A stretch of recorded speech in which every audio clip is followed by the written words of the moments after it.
All right, here we go. Welcome to chapter 1, section 4. This first section this section is entitled proportional reasoning.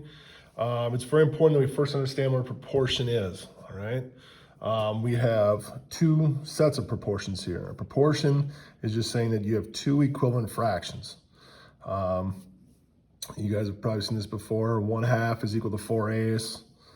All right, 3/7 is equal to 9/21. The best way to check this would be to take the biggest fraction, reduce it down to see if it's indeed the same as the first one.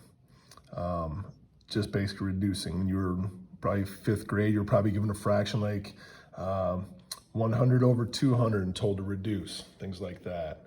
Are there any other fractions that are equivalent to these two? Sure there are.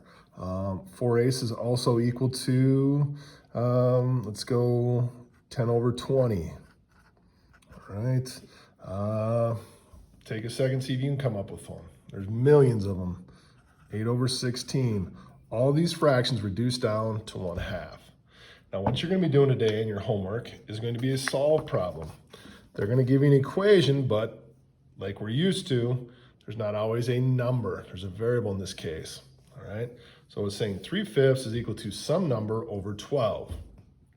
Now, I can't just multiply 5 by a nice pretty whole number to get a 12 like these guys. I can't just multiply by 4, multiply by 10 or whatever, and then do the same to the top.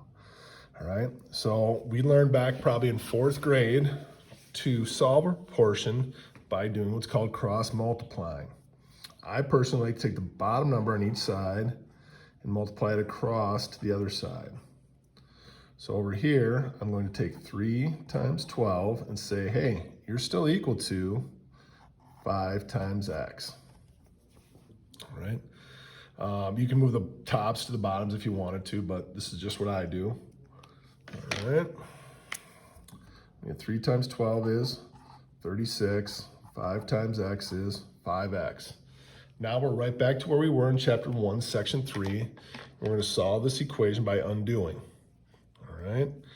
Now, x is being multiplied, so we will need to do the inverse operation of that, which is division. Now, it doesn't take you guys long to realize that 36 doesn't go into 5 doesn't go into 36 evenly. So it's going to be a little more than 7, but I'll use my calculator to get an exact answer. 36 divided by 5 comes out to be 7.2. All right, we're going to come back with another example for you guys to try on your own, and then a slightly more difficult problem.